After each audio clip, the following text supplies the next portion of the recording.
Hello, ladies and gentlemen, boys and girls, and welcome into a special Monday edition of Infection Podcast. My name is Nick Craig. You can follow me on X at Nicholas M. Craig. You can visit our website, infectionpodcast.com. Joining us with the very timely background, the hot game of the minute, the hot host of the minute, Brian with an eye Aldridge with all the hot takes. What's going on, Brian? How are you? I'm doing very well. Of course, you can find me at Boise Computer on X or at Ryan Aldridge on the rest of them. And thank you, Nick, for being flexible for a Monday show. My son has a number of football games that kind of coincide at the same time as the podcast. So we're trying to make it so I can still go see his games. Well, here's the great thing about the podcast medium. People that religiously listen to the same show, when it comes out, they'll just listen to it. It's the convenience of podcast versus doing 3 hours of live radio every morning, where if you can't be there, it's a huge problem. So there's definitely the advantage of the podcast medium. So Brian, for many a months now, I have years now on this very program.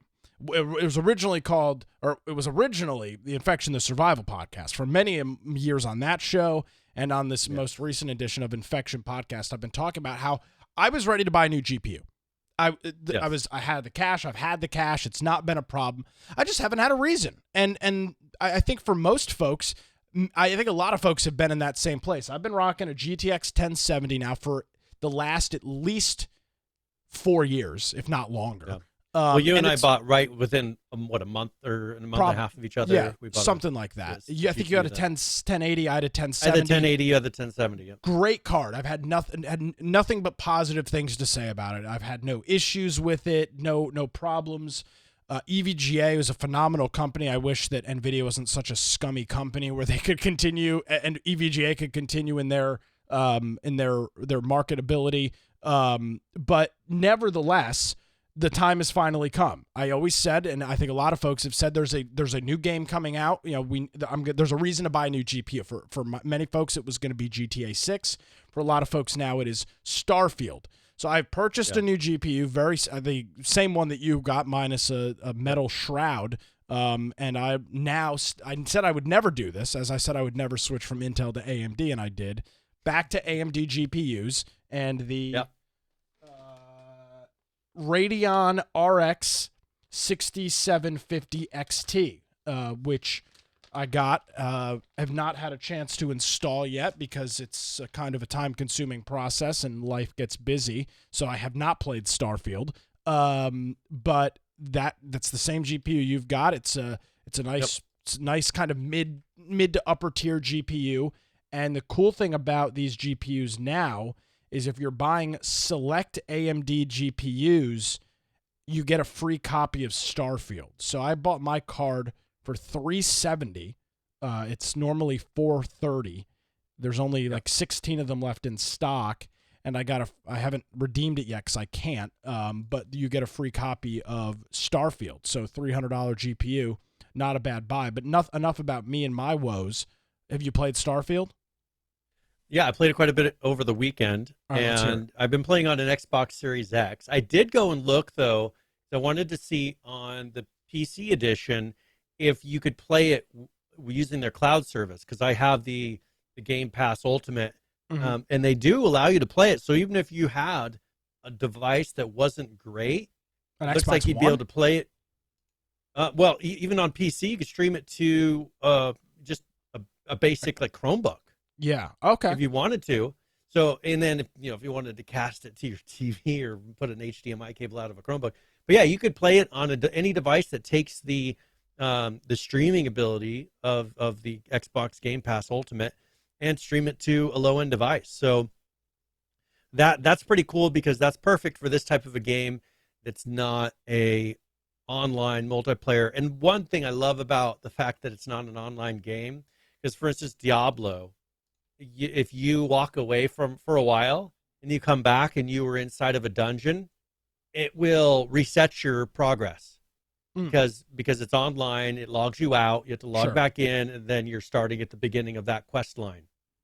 With this, because it's an offline game, I can walk away. The Xbox can go to sleep, and when I turn it back on, I'm right where I left off. which is nice because it would be a pain on some of these quests to have to do that. As far as issues, I've only run into a few quest issues here and there. Like for instance, there was one where it just didn't seem to progress. It's supposed to bring up a prompt where I'm raising my right hand and like swearing an oath to somebody, and they just stared at me, and there was no option to click anything.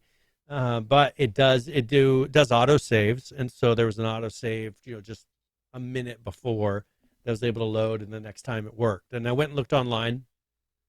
There were a lot of other people with that same issue, so I'm assuming once they put out a big patch, it's going to cover a lot of these issues. Another one where, it's saying to go and, I was supposed to go and travel somewhere through a transportation device, and I went over there and it wouldn't let me go through, and it's because like there was some part of the quest I was supposed to do that wasn't really clear, and so I did it again and then figured out, I had to do a little bit more here. But, other than that, world-wise, mechanics-wise, everything else seems to work pretty well. There's a lot of story to this. I don't know how, compared to like Skyrim and Fallout, how much. I assume there's going to be a very similar amount of content, hopefully, because that's one thing I enjoyed about Fallout is you could just play and, it just seems like there was always something to do or always more. With this, I'm hoping that that's kind of that same feeling because, I remember playing through all of Fallout 4 and I was very pleased that there kept being more content and more to do and I could go and search. And I was starting to get sad when I realized I was seeing the whole map. This, I've been trying not to do a lot of spoilers. I've been trying not to just go everywhere and kind of take it where the quests take me so that I'm not ruining any of that trajectory. But so far, the companions, there's a lot of companions. I wasn't sure how they'd lock you down on that. You get people that, I haven't got to the building my own ship part. I have some other ship that, was pre-done. Mm-hmm. But, I think you can, like here, I assume this is a custom ship or maybe one that you can purchase. It sounds like there's a lot of really cool stuff. And that's the stuff that, is kind of fun is, maybe collecting big ships or just trying to find the biggest ship. I'm not looking to use any kind of mods or cheats or anything. I want to have go with the story because I feel like a game like this, because I take Fallout as that example of when you kind of cheat and jump ahead, you all of a sudden, you're just kind of ruining how big the world feels to you. Because then when you go back and start doing your little quest, you already know all this stuff is over here. Kind of ruins it, in my opinion. Yeah. So just kind of taking it where the quests take me, unfolding places as I come across them. But yeah, you can see they have nice big ships. The animations and everything look pretty good. There's a bunch of worlds. I've only been to a couple of them because I've not just been flying around and exploring. But Let me ask you this: it's a very good game. One of the concerns I brought forward last week before I had played it, I still haven't, again for the record, was that the intro was laboriously long. Did you? Yeah. Are you through it yet? Or are you still dealing with? Well, I don't know what they consider the intro. I just been doing quests and unlocking things. I don't think the intro is too long because I'm assuming I already did the intro. How many hours do you have? I'll look it up. I'll look it up here while we go. I would say at least probably 10 to 15. Oh yeah, you have to be through the intro then. Yeah, 10 to 15. You have to be through it. I assume the beginning part is where you're kind of okay. So the intro part, if I'm assuming where that kind of ends, I think it ends in a cave from what I watched. Okay, that's not very long. Okay. That's like 10, 15 minutes. Oh, well. So, there's 10, 15 minutes of you kind of doing stuff, and then they send you off. And so I don't think it's really interesting. I don't think it's really that long. Maybe I either misunderstood or you're still in the intro, and it doesn't seem like the intro, which I'm fine with. I can't imagine. Yeah. I can't imagine I'd still be in the intro because there's I don't want to give you spoilers too Sure. much. What I mean, are you okay with just like the base of the game, base knowledge? Because after the beginning part, there's just kind of the base setup of the whole. I'd prefer not. But Okay, if then it, I won't. So, but there is something where you're in that cave yes, and something's discovered, and that's within 10 minutes of interesting. Okay. of the beginning of the game. So Yeah, that's I don't not. think it's a real. So I've done 18 hours. So oh wait, how long to beat? Oh, that's a estimate they put on there. I'm trying to see where my time is. I don't So know. They changed the yeah, interface. I must have I either misunderstood or the reviewer misrepresented exactly what the intro was. One of the other concerns that I saw, again, full disclosure, have not played it yet. I will for next week. Is that the inventory is incredibly overwhelming. It's like 30 to 40% of the game time. What's your initial Fallout. impressions on that? Yeah. Fallout's a lot too. It's just like Fallout. I mean, if you look Okay. at how they did the Fallout inventory, how they do the things laying around the world. If a person's everywhere. if a person's never played Fallout, okay, then you're going to be like, what in the world is all this? Why do I want to pick up a paperweight? Why is this paperweight worth 10 credits? Yeah. It's stuff like that. If you've played Fallout, then that's what you get to expect. Gotcha. It's the same as that, and you can go around and pick up everything, and guess what? You're going to have an inventory, and you'll be weighed down full of junk. But just like Fallout, you eventually learn. Well, I don't pick up everything. There's a lot of stuff I leave. I start to figure out what's important, and I pick those things up. You have a companion that can carry some things for you. So if you come across a gun that's heavy that you really want, toss some of your stuff to your companion, and then pick up what you want, right? And then when you get to a place, go and sell some of the stuff, offload it places. It's almost identical to how the inventory system works for Fallout. I mean, there's not much of a difference. How's the combat system? With no vault of whatever that system was called in Fallout, the slow warp system or whatever it was. Yeah, I find that I need first person is the best. Oh, you can switch. Yes. Oh, okay. I you didn't know that. You can tab in and out of first person and two variations of third person. As far as one's more over the shoulder, one's and so that I think when you're shooting a gun and you're looking down a sight, it's because they don't have like a lock. There's not really very much assistance, aim assistance, and so I found that just looking down the sights in first person, you're pretty accurate and you're able to shoot pretty well. There's a whole bunch I haven't even discovered yet with crafting and building. I mean, you can build bases, I think, or as far as you can lay down maybe things that are gathering resources. I don't know. I did the beginning of it and I was like, well, I don't want to do that here. I want to kind of know what I'm getting into before I just plop something down.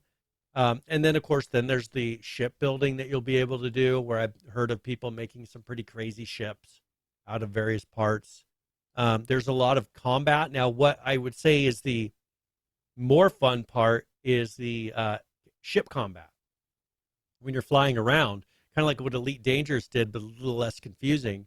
You have your ship combat, which allows you to harvest or gather stuff from the ones that you kill.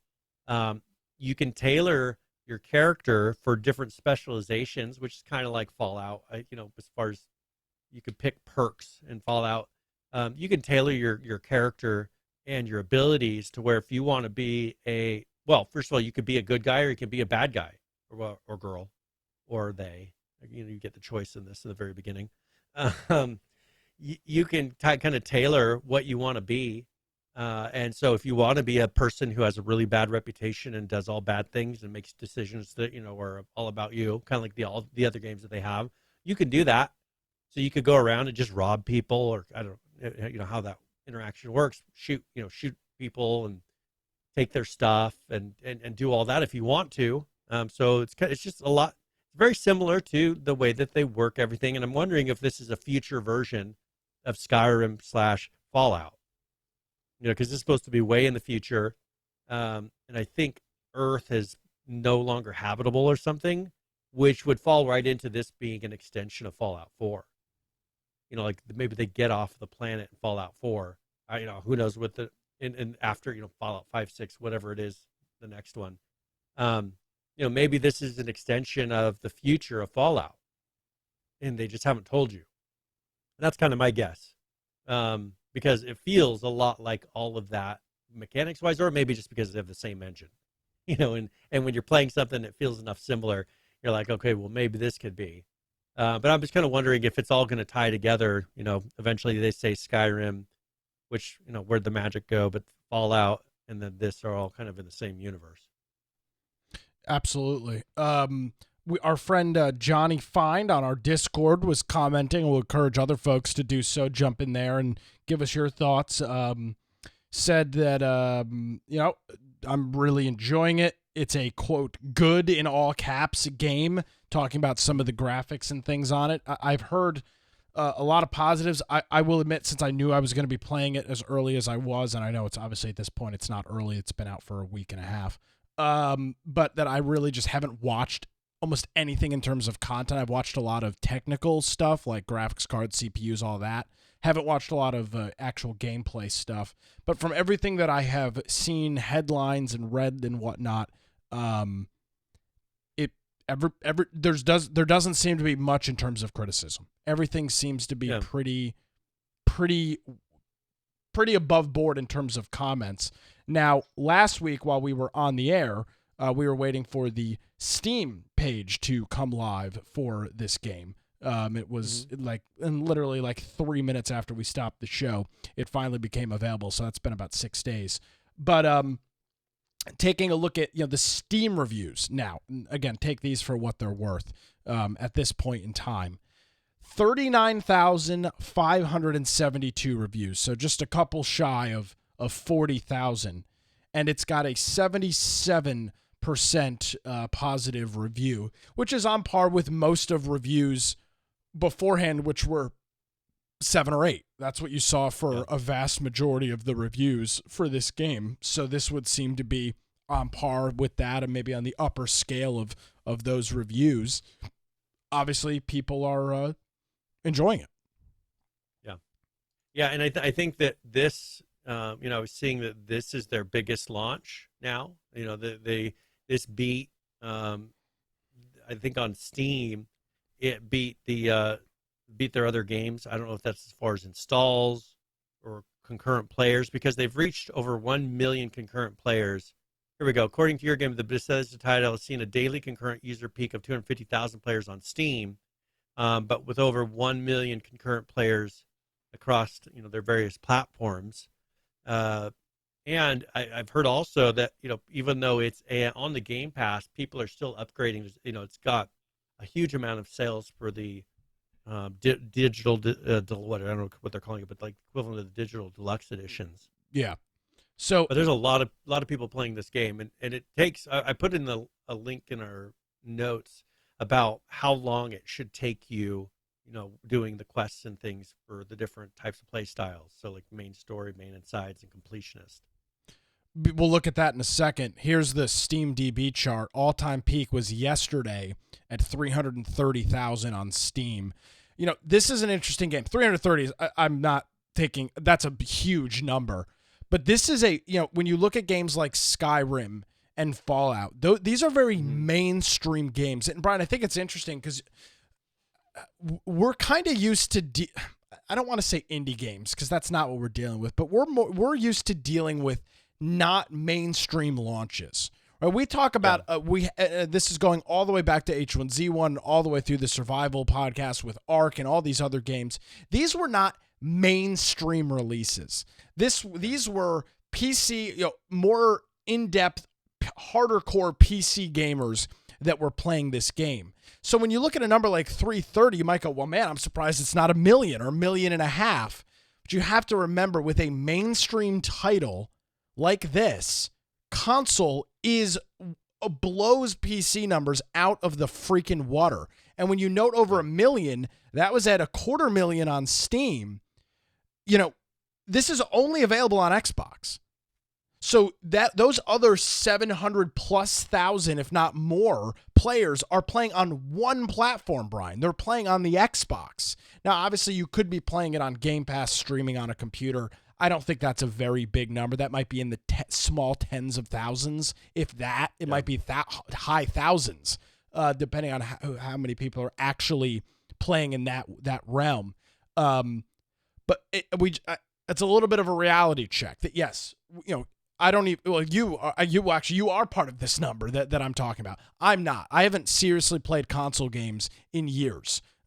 You're still actively doing it, and many folks like myself just kind of brush off the console as it's just a thing that the children use. I don't touch a console anymore. I don't, but it's still at least 2/3 of this player base, if not more.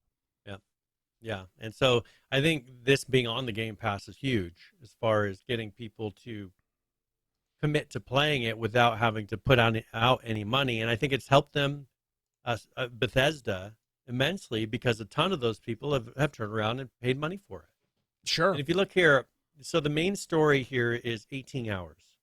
So just playing the main quest lines, not doing too much else other than keeping on the main story. I've not been picking up a bunch of side quests wherever. I figured that's something I can do eventually, but I've been sticking fairly close to the main story. I'm sure I've got a few side quests I picked up and not realized. But the completionist is the big thing. I mean, that's 212 hours of gameplay of just kind of doing everything possible in the game, which is quite a bit. And I think that kind of goes along with what the average player of Fallout and Skyrim type of player, that's what they want.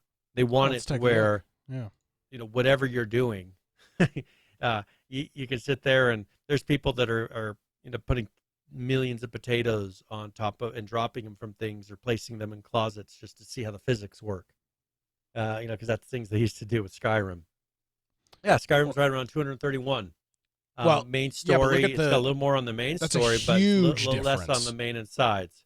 Yeah, now, Skyrim has a number of DLCs, from what I remember, or maybe it does, but just more mods. But I don't know how much that's added to the side, or if this. I don't think. This is separate. This is just the base game. Okay, the so they're content just is here separately. But you're also, here's the thing: that 18 hours is only based off of. It's a much smaller sample size right now. That's only 64 players. So that's a relatively they'd be the fastest small players sample. to get it done. That's the thing, is those are the players that look at the difference. Getting it done first in the world. I mean, you're looking at the more leisure time, which is closer to 30 hours for that game versus the main. Well, that's the problem with Skyrim. You can play that so freaking slow. You can spend 150 hours on just the main story. Here's the thing with these games. As you noted, you can spend as much or as little time doing things. I mean, there are people to this day that still play their original Skyrim saves, and you just kind of walk around and just kind of do whatever. And that will, over time, people do this. Obviously, there's some incentive early on to actually play through the game, right? And then you can go back and replay it or redo it at a much slower clip. So I would assume over time, maybe that 18 stretches out to 20 or 21, which is still not 34 and a half or 35 and a half, whatever that number was. But to all of the, to all of the other things, it's still a very significant story. Well, I think that this one, if they wanted to do DLCs, this is being that it's doing it with worlds and you don't have a static set map like you do in the other games. It makes it a little easier, because if they want to add content to this, it's fairly simple and it doesn't break the map. I mean, you got to think of something that's in space. People aren't generally flying from planet to planet or solar system to solar system in manual mode. They're using the kind of hyper jump, fast travel to do it. And so most people are going to be like, well, I traveled past here, it took me 10 hours to go from here to here, and I don't remember seeing anything in between. This is stupid. And now they've added something. It's not going to be immersion breaking. They could add DLCs to this and just add additional solar systems and planets and things that you can go to, and it won't break anything in the story. You can add. I guess you could add content to the main places, but I think this has a good chance of continuing and making it a bigger game over time through those DLCs and maybe even free DLCs. And I'm sure they'll continue putting out some sort of patches to this, as long as it continues to be a popular game over time, like the other ones have, because the other games have been very popular over the long run, as you were saying. Yeah, and there is already some indication of that. Everybody's favorite, Todd Howard, the man, said that official mod tools are coming in 2024, which you might think, my God, 2024. I mean, we're almost halfway through September. I mean, it's really not that far away. Now, months away. Obviously, a year, at least how I understand it, Brian, is 12 whole months. So 2024 could be a year and 2 months from now, technically, depending on that. But I would assume I would say it's definitely within the first 6 months of next year. So we're no more than probably 6 to 8 months out from that would be my just gut reaction. I'm not basing that off of anything, which doesn't seem unrealistic for a game. I mean, obviously there's folks that want to get in there and just mod the crap out of it day one, and that's fine. But I don't think I want that to be available right off the gate. Now, some argue it's my game. I want to play it the way I want to play it, and that's all fine and dandy. But you got to remember, this team is actively working on now bug fixing and patching a brand new game with millions of players and hundreds of thousands of or tens of thousands of reports, low hundreds of thousands worth of bug reports and issues and requests and fixes. It makes a lot of sense for this to be, all right, we are running, we're up, we're good, everybody's playing and everybody's happy, we're good to go. Apparently, the Starfield modding will be equivalent to the creation kit, which is the modding tools for games like Fallout 4 and Skyrim. And then apparently there is going to be some sort of DLCs.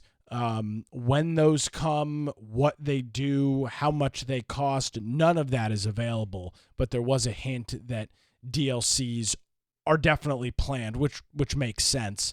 The question is the timeliness of them. You know, how do you manage getting, if I'm being honest, Brian, 18 hours is not that long in terms of a $70 title. How do you get something out but not also quell your own launch? And that could be a problem. Well, and I think, I think right now, if you look at some of the original DLCs of Skyrim, some of those things were just implementing technology that wasn't able to be implemented day one. That was, I remember Dawnguard, if I remember correctly, was maybe like player housing. There was just some different ones that brought in things that when Skyrim came out was very difficult to do and computers weren't as capable of. With this, I'm wondering if it's going to be, hopefully, because right now they don't have vehicles on the ground that you can drive around in, the equivalent of a horse.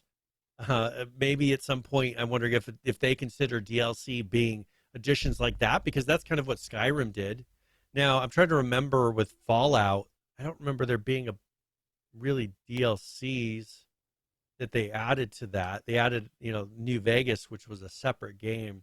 But I'm wondering if it's going to be maybe expansions to how ships work or how you can travel, or if it's going to be new quests and content. I think a mixture of both, continue adding to the game and adding, additional functionality. But I think it's going to be important, with it being 18 hours, as you said, bring in more content so that you build that up for the player that wants to continue that story and see what you can get out of this. Make it to where if people are enjoying it and they want more content, like, for instance, Red Dead Redemption 2, I wish they had more content for it. Sure. More storyline. They kind of cut it off and they did all the stuff online, which didn't really feel like the main game at all. And it just, I didn't feel like doing that. And that was kind of sad for me because I really enjoyed that game and I would love to see them expand on it and add to it. with this, once people are through the whole story, unless the side stories feel as fulfilling as the main story, people are going to want more. They're going to want something else to chase and to build upon, and make their character feel stronger, or bigger, or better, or able to go more places, whatever it is. We'll see. Being that I'm so early in the game, it's kind of hard to say how epic you feel at the end. Because you got drag and shout, you get all these different things in the original Skyrim that made your character feel more powerful. Right now, what makes me feel more powerful is having a gun that shoots, stronger. I mean, that's about as big as it gets. I don't have a giant ship. I've got the base ship. I'm kind of still seeing where this is going to go. But I'm a decent number of hours in to feel like I'm still kind of figuring it out. So I kind of think their completionist numbers are definitely off, because I'm not sitting there and wasting time, and I feel like I'm mostly staying to the main story, and I've got to be at least 10 hours in, and I'm nowhere near the end. So I'm thinking for the average player, you're going to have a decent amount of content. It sure seems like it. I definitely have not heard mass complaints about any of that yet. But again, it's kind of too new to tell. It's for most folks, it's been out less than 7 days. So if you have any Starfield experiences or comments you want to pass along, you can leave us a comment on our YouTube channel. You can also throw some comments in our Discord as well, and you can find all those links, or in our Rumble also. You can leave all those and find all those links at infectionpodcast.com. All right, Brian, what else going on this week? All right. Well, hey, let's talk really quickly about some features that are coming out. First of all, to Google. One thing they've been playtesting is having playable games on YouTube. This is something I hadn't really heard of them doing yet. I've heard of some other companies discussing this, but what they're looking at doing is allowing users to play games via the video platform through about the browser or their mobile app. Of course, a lot of people do have the YouTube app, but I guess they're planning on doing it inside of a web browser as well. Of course, they closed down Stadia.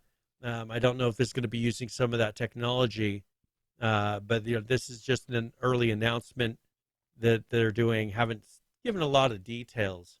Another one, though, that has given a lot more details. Before you move on from that, I want to say something on kind of a separate note, but it's YouTube and Google related. This week was yesterday, Sunday, was the first day of the NFL season.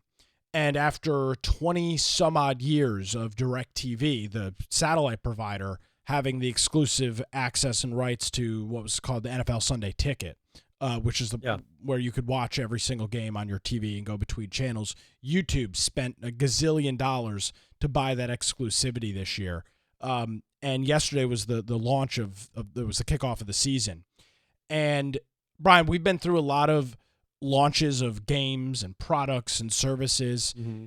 Never, and I say never, and I think I mean it, never does it go Bob's your uncle smoothly on launch. There's always a couple of hiccups, and that's what we expect as consumers. I mean, with something brand new like that.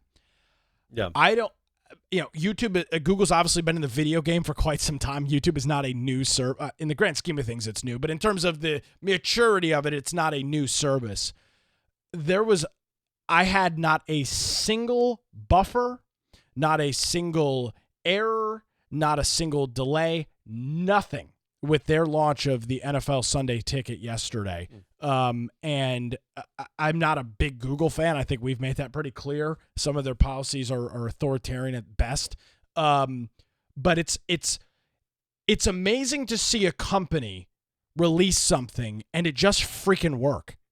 And I mean, I know I shouldn't be surprised because this package is $400 a year, but it's a streaming service, Brian, and you can't stress test tens of millions of people all logging onto an app at a specific time, 1:00 Eastern, when football games start, and not completely crashing your system.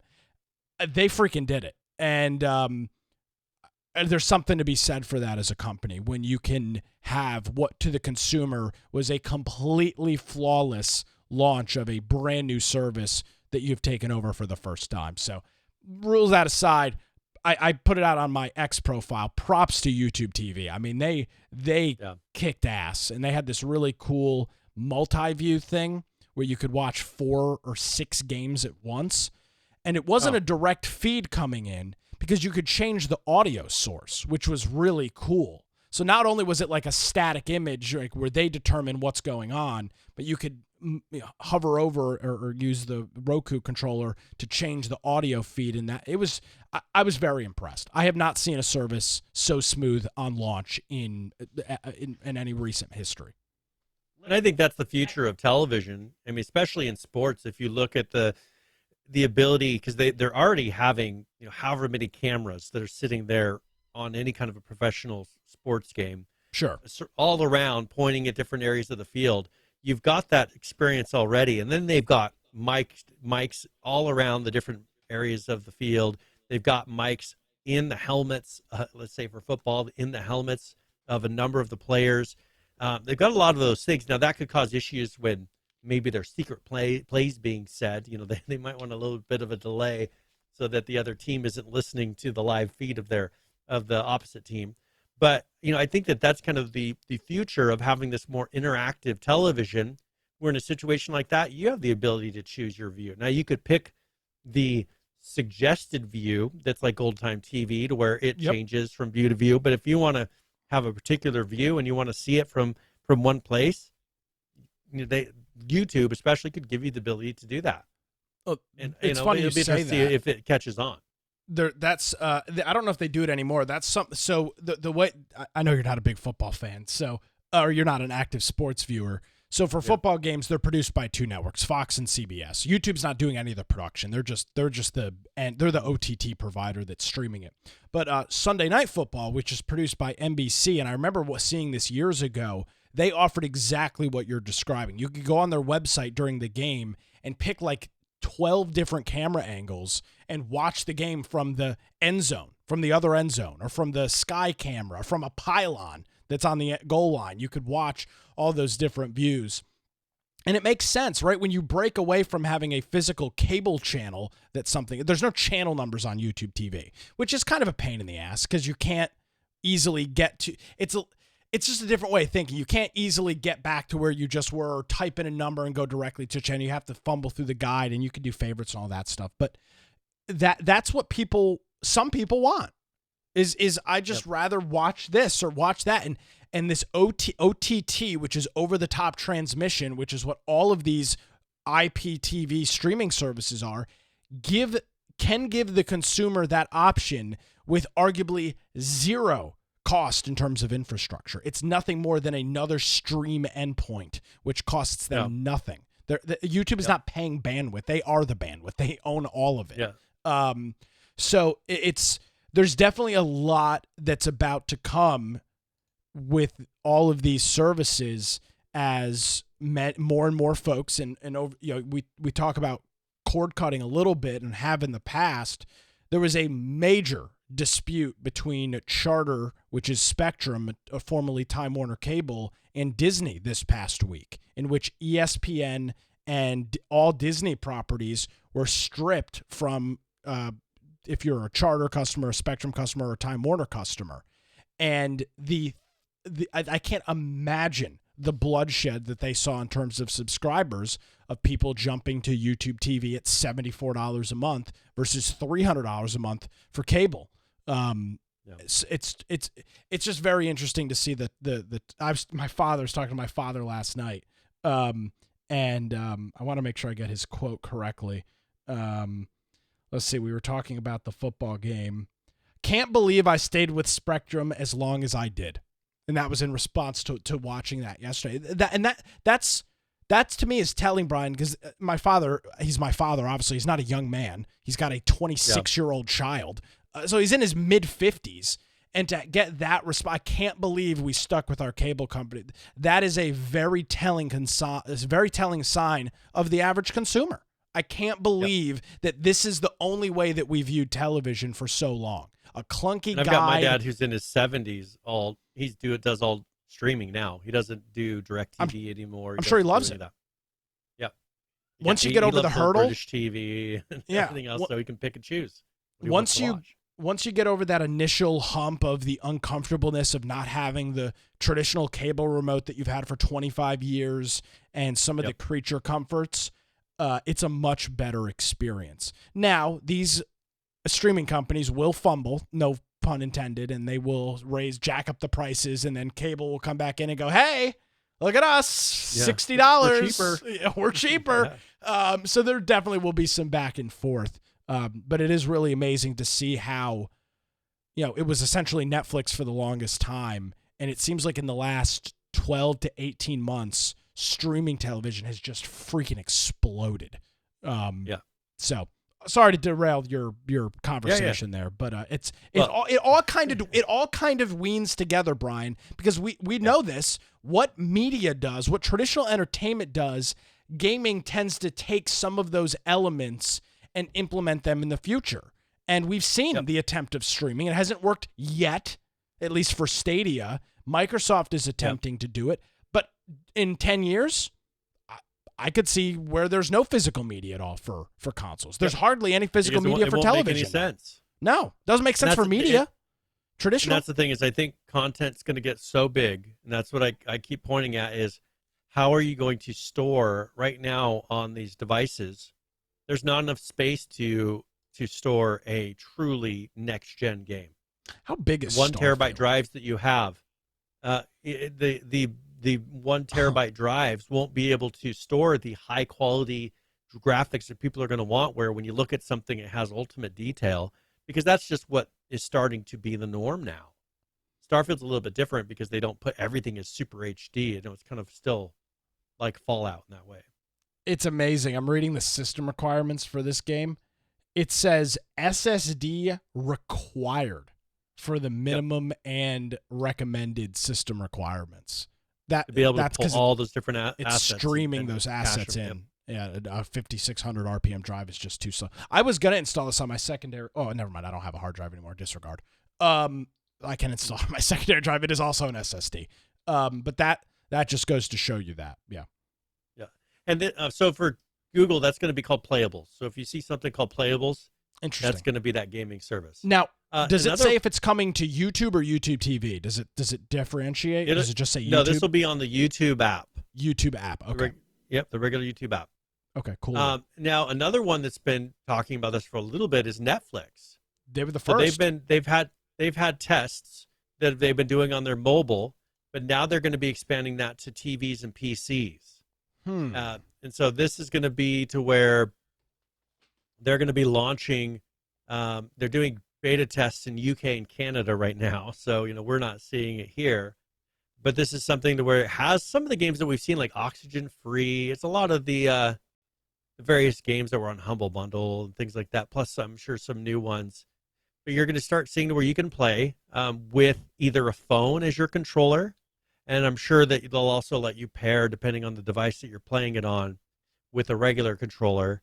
And then probably they'll be selling some sort of device that's their gaming version of the of a device that can do supposedly has more features. But really, these things will probably stream on.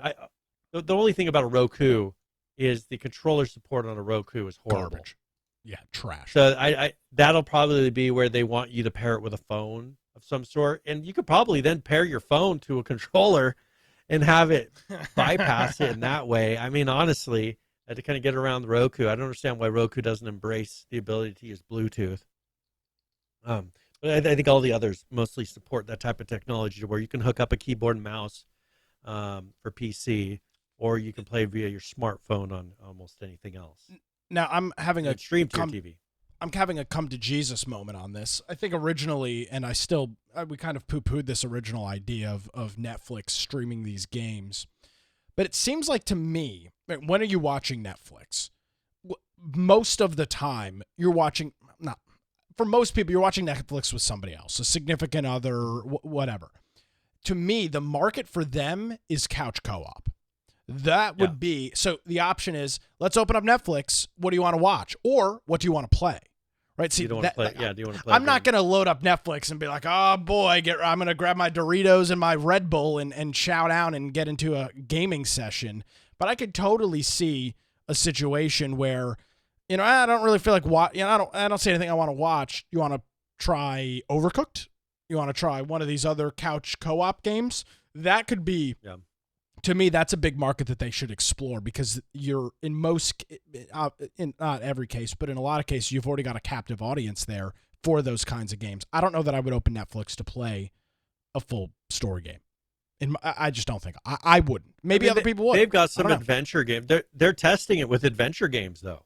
Makes sense, I guess. Oxygen Free is an adventure game. Something that kind of is an extended story. But I think here the biggest thing is going to be, how are they going to make it feel comfortable to play? Because that's the big difference, is not having a normal controller. Yeah, is going to kill the experience for a lot of people. Yeah, playing on a phone like that, it's just doesn't feel natural, because you have to keep looking down at the phone to make sure you're pressing the right button. I just think that this will maybe spur better versions of the streaming devices that support these features, because there hasn't really been a use yet prior to this for a device having a lot of those extra features, because who was really playing? I mean, Roku had silly games. Amazon, I know early on, I have a controller for Amazon that Fire I bought. Cube had one that came with it, I think. Yeah, and there was a game that they tested. There was a multiplayer game where you played one player on the tablet who kind of enhanced the game as you were playing, and the other person was playing on a controller. You know, that they had those abilities, but it didn't really take off on that device.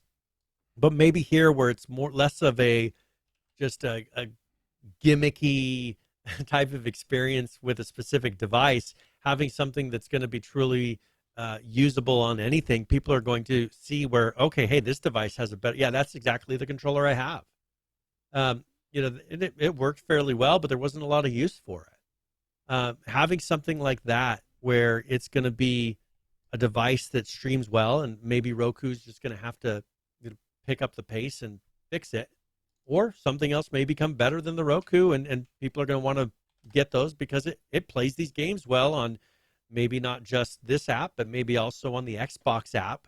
That's what it's going to come down to. Who's going to adapt the Game Pass streaming and Netflix streaming and YouTube streaming and make it to where you can play all those games on something seamlessly?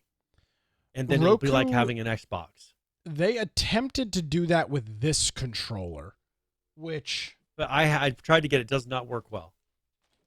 Yeah, I thought I had easily accessible, but I guess I don't. The idea was that you kind of handled it like the Nintendo Joy-Con, it sideways, yeah, where you turned it sideways and you used it like that. It doesn't work well. No, I'm sure it doesn't. It's not a great experience. You're right. I mean, they're going to have to, and the market will determine. They'll probably sell their own console-like controller that plugs into this. I mean, they're going to have to. It's going to end up happening. If this is going to take off, and I think we mentioned this early on. You want to see Xbox Game Pass absolutely freaking explode? Coin a deal with Roku and put it on every freaking streaming. I mean, dude, you go to a Walmart or a Target or a Best Buy. You don't need a console anymore. You won't. Right? There's no reason to buy a console, and you can now buy a $198 52-inch television that's got Roku built right into it. It's not the fastest thing in the world. Hook a controller up to it, yeah. Yeah, but for streaming, it doesn't matter if it's fast or not. All it has to do is have an Ethernet connection, and then you're good to go. You're golden. So it's going to be interesting to see, because it was years ago that we talked, and Netflix did this with the last Stranger Things season or the season before it, when they introduced like a little co-op game. I never played it. I didn't even know if I had access to it. So I think it was maybe 2 seasons ago they did that. So I don't know. Those were all required to play though on mobile. Like you had to play it on the Netflix app on your phone or a tablet, I guess. Gotcha. But this is making something where you're not having to stream it to your TV or anything like that. Like it's bringing the experience to your TV and PC. So we're definitely kind of going into a little war with I guess this is cloud gaming, right? I mean, it's kind of in that realm. I think it's going to become normal. That's the thing. It's got to become normalized, where just like streaming was not a normal thing, most people didn't do it. I mean, before I started pushing it, when I worked at Google, it was a new thing. So I remember when I promoted to them to do what became that Chromecast. nobody else was really doing it other than hobbyists. We were doing it on various little devices and doing this type of thing, but your average person was using DVDs still, or they were watching over the air or through cable. Now nobody watches DVDs anymore. Nobody, everybody's getting away from cable, as you said. This is going to become normalized to where people don't use discs anymore. They don't even need an Xbox anymore, because I think once Microsoft realizes that if they release all of their games through streaming, they get 10 times more sales or 10 times more players. And why would you bother trying to limit everybody to a console anymore? Yeah. I think it's going to become normal like that. And then that'll be, 5-10 years from now, people will be like, oh yeah, you remember when we used to play on the Xbox? It'll be like that again. Just like Blu-ray players today and DVD players. I really don't think that we are more than or less. I don't know what the right terminology would be. Maybe only 2 more generations of consoles, and the second of those, they just stopped doing it. And the second of those 2 more is probably nothing more than a glorified streaming device. Yeah, they're not going to have discs anymore. It's going to be because they've been really pushing the Xbox Series S. What they need to do is put out for the next one, just have it be a Series X without the disc drive. Yeah. Have it be a streaming device, because it's not really helping them. They don't like the fact that you can resell a game anyways or trade it in. It's going to really hurt GameStop. But honestly, like that, they complain that people can turn around and sell the disc to the next person. They don't get any cut of that sale. How do you cut that out? You make it a purely online device, and it attaches to your account. People don't do that anymore. You get all the sales from every person who plays your game at that point. And maybe you can lower the price because there's not a risk of people reselling and recouping some of their money, and you never getting a sale from however many times that disc is sold. Yeah. So I think it's better in the long run, because people still get, for the person playing the game, you still get your money that pays the studios and pays the artists and things like that. So Yes, yeah, sir. okay. So that's Netflix. We don't have a lot of time. Let's just kind of touch on a few pieces of small news. Sure. So remember the day before, I think it was called. Yeah, the day before. Remember they were having that big naming dispute. Mm-hmm. So they have requested to list as a new name to get back on Steam, because I guess they found out they do not have rights to the day before, which is what they were promoting everything under. So they're going to be doing this as another name. I'm not seeing, because there was a calendar app called the day before, that people were thinking was not legitimate, but it was named that for quite some time. Day World, I think, is what they're going for now. So Day World, we'll see. We are so past the point of a game like this anymore. That's the sad thing, is the longer they wait, the technology that they were pushing, because they were supposed to be really cutting edge, using all the latest. Well, Epic keeps releasing more Unreal versions that are implementing cooler features, and unless they're implementing all this, I mean, because their newest ones are making really big open world enhancements. A lot of these things are becoming more standard, where you'll see more and more games implementing these features, to where when this comes out, it's going to be average, and that's going to really hurt them unless they have some really good gameplay in it. But we'll see. Okay, so one thing I wanted to mention, one more thing. Arc, they're switching some of these things with how they're going to be shutting down some of their servers and switching to some of the new things. They announced that their Arc Survival Ascended is going to be exclusively using Nitrado, which, from what I understood, means so that'll be the only place that you can host. Yep. Remember when this happened before with who was Conan Exiles? Did that? Conan Exiles. Remember how that came back to bite them? Well, they used exclusive streaming partner. Yeah, they used to go to the comment I made earlier about YouTube TV working really well. Conan Exiles launched, is incredibly popular, literally saved the company from bankruptcy. Unfortunately, their server host was not prepared for that, and the official servers, the servers didn't work. I mean, all of the servers were down. It literally it crippled the server hosting company, and it really stymied the launch. It's amazing that the game recovered at all. Recovery, it is amazing. Fortunately, Nitrado is pretty legit. they've been around for a while and have hosted a lot of games. Yeah, I don't think that's going to be a huge deal. So that means they're not going to license reselling to anybody else. Yeah. Now you can still self-host your servers, so it's not like this is the end of the world. For players or for people like us, we host 11 Arc servers. We would still be able to host one and not have to go through a third-party hosting service. Because that's the big thing is if we have the ability to host our own, I'd rather not pay somebody else to do what I already know how to do. When I first saw this, I was kind of worried that they were going to be taking that away from us and that we were going to be forced to, there was going to be no self-hosting.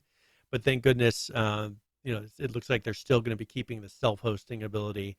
And if, they're not going to be licensing the ability for any server hosting companies other than Nitrado to do this. Whether that changes in the future, I don't know. But currently, that's going to be where they're at.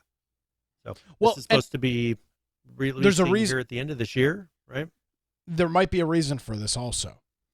Arc is a cross-platform game. And for some of this cross-platform stuff, it might make sense to have all of this stuff on one server host. Well, and they may be able to make it so that this has, because right now, console players said can't play Nitrado's PC. Seamless integration of Survival Ascended's revolutionary cross-platform mod system. Boom, there you go. That's got to be what it comes down to. Is they're going to be working with them to just make it work. Yeah, full integration. Yeah, that's the reason you go with. I'm not a fan of exclusivity. If when it doesn't make sense, in this case, it might make sense based on the complexity of what they're trying to do. And again, because here's the problem you get: your Arc, what Studio Wildcard, whatever their name is, you license this out so that any Tom, Dick, and Harry that has a VPS that does server hosting can host your game. And now you, as Studio Wildcard, are fielding questions from pissed off gamers that their server isn't working or their server doesn't support this. And now you're having to try and explain to a customer who just spent $70 on your game that it's not your fault, it's somebody else's fault. That's a problem. Well, and a lot of times these companies don't give you the proper resources to your VPS or whatever that's hosting it. Where a lot of the issues they'll be dealing with of people going on and saying, this game sucks, it's rubber bands, everything's horrible. Well, no, it's because the server company that you're hosting on isn't giving you the resources to play the game properly. But Brian, it was only 32 cents a slot. No, I know. And now you get that 32-cent experience, right? Yeah, damn straight. Kind of makes sense for this. But the fact that you can self-host, I don't see this as an issue. Yeah, and I'm sure we'll probably throw something up so people can play it once this thing launches, if it's something that takes off. I saw this in the news and was it's an interesting note. Old GameStop-erino saw net sales up 2% for quarter two. Now you might be saying, well, quarter two is not recent, and this is actually quarter two of last year, I believe. But as they went through and re-upped their quarterly analysis, they noted that net losses were this was quarter two of 2023 in comparison to Q2 of 2022. Net losses were trimmed to $2.8 million for the quarter, so that was a net sale of 2% for them. Well, good. We'll see if it keeps them in business. I don't think so. Always surprised. I don't surprised think so. when they keep on going. So, by the way, notes, cover before we? Yeah. Just to wrap up this GameStop, it's noted here at the end of this article. GameStop currently does not have a CEO or a CFO. The company terminated. Yeah, that's fact. They terminated Matt Furlong, funny name, Matt Furlow, in June, and in July the CFO announced that she was resigning. So the company is currently running rudderless and captainless, but they have a sail, and they're running. Where they're running to could be into Iraq or into the abyss. Yeah, who knows? Exactly. Yeah, this SS Bankruptcy riding high on the open seas. But poor old GameStop. Rest in peace. Yeah. We'll see where they end up. All right. Well, hey, if you want to find me, you can find me at Boise Computer on X, or if you want to go to @BrianAldridge on Gab, Getter, Truth Social. If you want to go check out my blog, biteoftech.com, you're more than welcome to do that. If you want to find where I'm at on social media or contact me directly.